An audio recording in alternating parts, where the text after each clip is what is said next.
Hola, hoy vamos a ver cómo expresar acciones habituales o rutinas. O sea, vamos a trabajar con presente simple. ¿A qué me refiero cuando digo acciones habituales o rutinas? Bueno, me refiero a las cosas que hago siempre, a las que hago usualmente, a las que hago a veces, a las que no hago nunca, a las que hago todos los días, a las que hago una vez por mes. ¿Sí? ¿Cómo hago para hacer una oración afirmativa? ¿Sí? Expresando justamente acciones habituales o rutinas. Bueno, para hacer una oración afirmativa en inglés siempre voy a tener que empezar por el sujeto, ¿sí? Si ustedes se fijan, yo acá tengo a todos los pronombres personales que da la casualidad que son los que están en la posición de sujeto, ¿sí? Y los tengo divididos en dos grupos diferentes. Esto tiene un motivo, ¿sí? Nosotros dijimos que todas las oraciones afirmativas en inglés van a empezar por un sujeto y van a seguir por un verbo, ¿sí? O en este caso al menos van a seguir por un verbo. Ahora, ¿qué pasa? Ese verbo va a ser conjugado de distinta forma de acuerdo al sujeto que tenga, porque justamente es el sujeto en inglés el encargado de conjugar el verbo, el encargado de decirle al verbo cómo va a estar, el encargado de decirme a mí cómo voy a hacer para conjugar ese verbo. Voy a agregarle algo, no le agrego algo. Bueno, todo eso lo va a decidir el sujeto de mi oración. Entonces, si yo tomo un verbo como like, ¿sí? Que significa gustar, y tengo como sujeto I, you, we y they, el verbo va a quedar exactamente igual. Fíjense que yo no agregué nada, está intacto, igual a como es el verbo en sí, ¿sí? A como sería en infinitivo. Entonces, ¿cómo me quedaría esto? I like music, you like music, we like music, they like music. Ahora, ¿qué me va a pasar en el segundo grupo? ¿Sí? Si yo tengo he, she o it como sujeto, el verbo va a estar modificado. Y lo que voy a tener que hacer es agregarle algo. Ese algo que le voy a agregar va a ser la S. ¿Sí?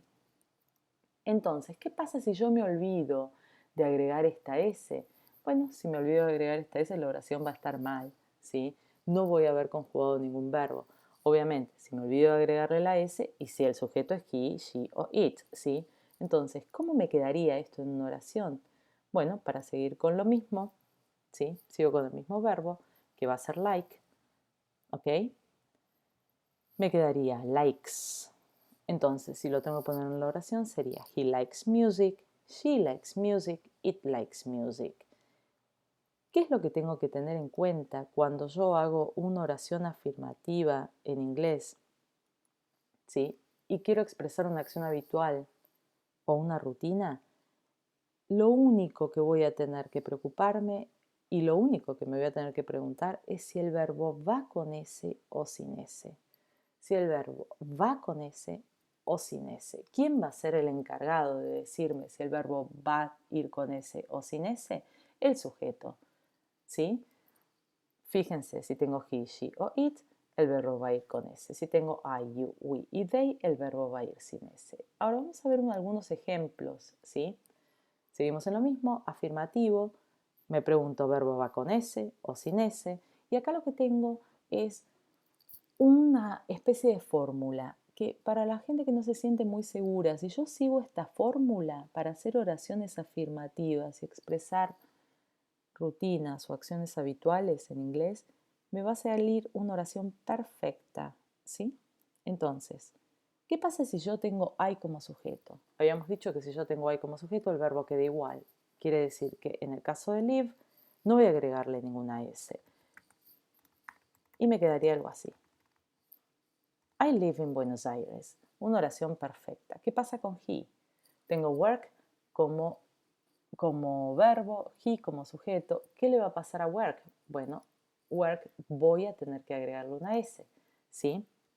Entonces me quedaría, he works, por ejemplo, in an office. ¿Qué pasa con the dog? The dog en realidad, si yo lo tuviera que reemplazar por un pronombre, lo reemplazo por it. Y nosotros habíamos dicho que he, she, it iban a llevar un verbo con S si estábamos hablando de una oración afirmativa. Entonces voy a agregarle mi S. ¿Sí? ¿Cómo me quedaría la oración? The dog runs fast, corre rápido, ¿sí? ¿Qué pasa en el caso de Pablo? Pablo también, si yo lo tengo que reemplazar, Pablo lo reemplazo por ¿qué pronombre? Lo reemplazo por he, ¿sí? Y hoy hemos dicho que he, she, it, en afirmativo iban a llevar una S en el verbo. Entonces, ¿cómo me quedaría? Pablo plays football, por ejemplo, ¿sí? ¿Qué pasa en el caso de we? En el caso de we no es ni he, ni she, ni it, entonces el verbo va a ir sin S. Y por ejemplo sería we go to school. ¿Sí? ¿Qué pasa con she? She y tengo like. ¿Sí? Si tengo she como sujeto, voy a agregarle una S al verbo y me quedaría she likes music. ¿Sí? ¿Qué pasa con they? They el verbo va a quedar igual. They play video games. Perdón. ¿Qué pasa en el caso de Pablo and Anna? Pablo and Anna, si yo lo tengo que reemplazar, lo reemplazo por they, ¿sí? Si en vez de decir Pablo and Anna, quiero usar un pronombre personal, el pronombre personal que voy a usar va a ser they. Entonces, ¿qué le va a pasar a have? Va a quedar exactamente igual. Entonces, Pablo and Anna have yoga lessons. ¿Sí? Más que yoga lessons podemos poner, bueno, vamos a dejar yoga lessons. En el caso de Ana, Ana, si la tengo que reemplazar por algo, lo voy a reemplazar por she. Entonces, voy a tener que agregarle una S. ¿Cómo me quedaría? Ana loves shoes. Ana ama los zapatos, ¿sí?